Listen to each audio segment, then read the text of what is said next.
Perkenalkan, saya Dewi Rahmawati, mahasiswa program studi pendidikan guru sekolah dasar dari Universitas Nahdlatul Ulama Al-Ghazali, Unnuga, Cilacap.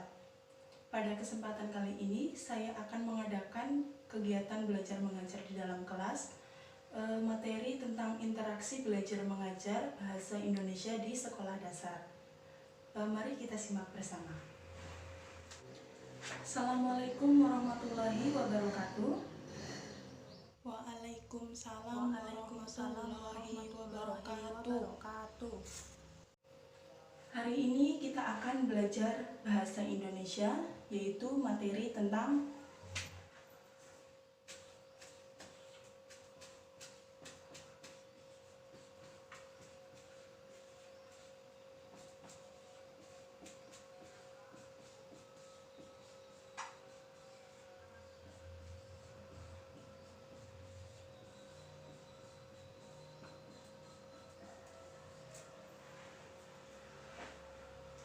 interaksi belajar mengajar.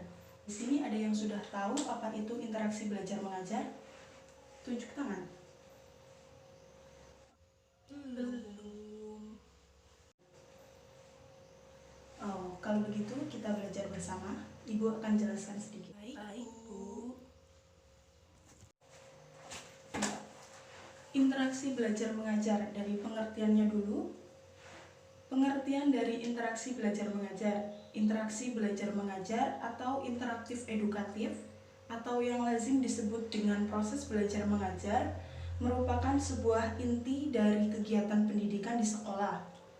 Interaksi edukatif merupakan proses interaksi yang dilakukan secara sadar dan mempunyai tujuan untuk mengantarkan peserta didik menuju kedewasaannya. Lalu di sini juga dijelaskan menurut Sardiman dalam buku Interaksi dan Motivasi Belajar Mengajar pada tahun 2010, di situ dijelaskan bahwa proses belajar mengajar akan senantiasa merupakan proses kegiatan interaksi antara dua unsur, manusiawi yaitu siswa dan guru, di mana siswa sebagai pihak belajar dan guru sebagai pihak mengajar. Tapi siswa itu sebagai subjek pokoknya. Nah, selanjutnya untuk materi interaksi belajar mengajar, di sini ada faktor-faktor yang mempengaruhi interaksi belajar mengajar, yaitu ada dua faktor. Yang pertama, faktor intern atau faktor dari dalam individu itu tersendiri. Yang selanjutnya ada faktor ekstern atau faktor di luar individu. Yang pertama, faktor intern, yaitu ada tiga, ya, ada faktor jasmani, meliputi kesehatan dan cacat.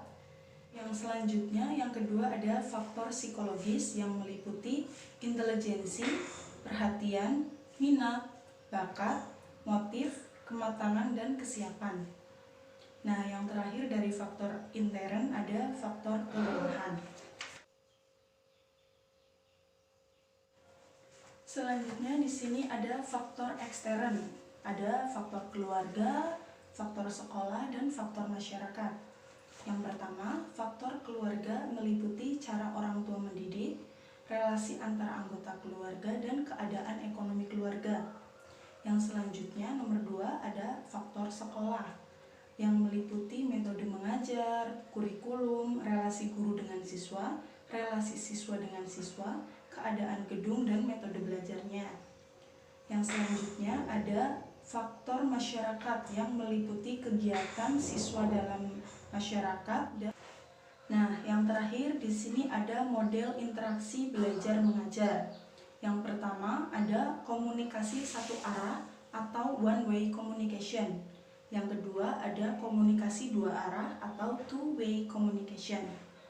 Di mana komunikasi satu arah itu juga disebut dengan komunikasi mekanistik, dan komunikasi dua arah adalah komunikasi pragmatis.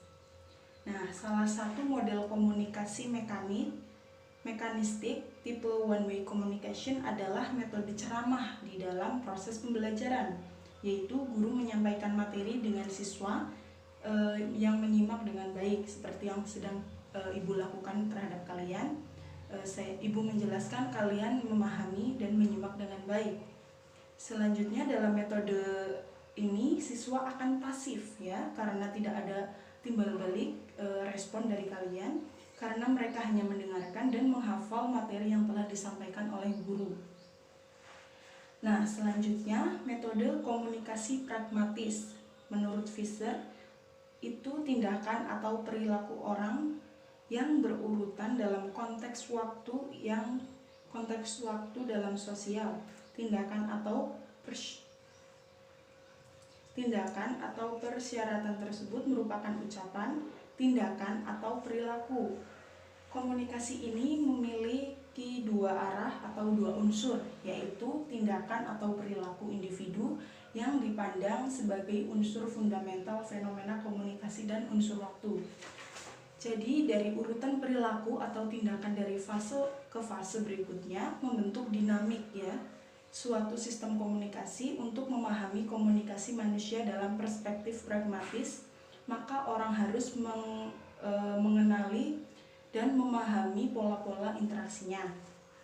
Nah, di sini yang Ibu minta adalah modelnya. Kalian sebagai model, nanti kalian ada dua ya.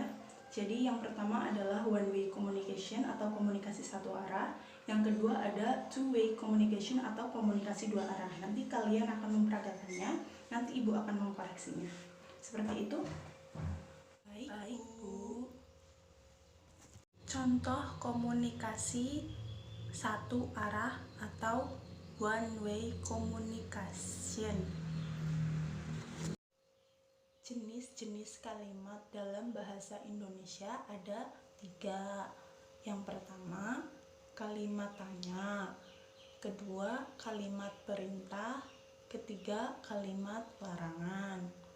Nah, contohnya kalimat tanya adalah kamu berangkat pukul berapa? Kedua, contoh kalimat perintah, tolong ambilkan buku itu.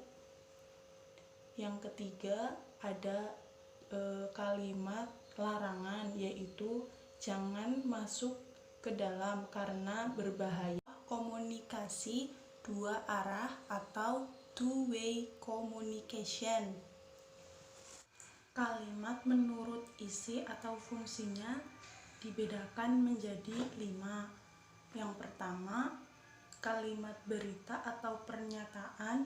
Yang kedua, kalimat tanya atau interrogatif. Yang ketiga, kalimat perintah atau imperatif. Yang keempat, kalimat seruan. Dan yang terakhir, kalimat pengandaian. Contoh dari kalimat berita apa? Contoh dari kalimat berita atau pernyataan adalah korban dari virus corona di Indonesia mencapai 24.000 orang, yang mana kalimat berita itu bersifat fakta. Oh, baik, paham. Terima kasih. Kesempatan kali ini pembelajaran bahasa Indonesia Ibu rasa cukup.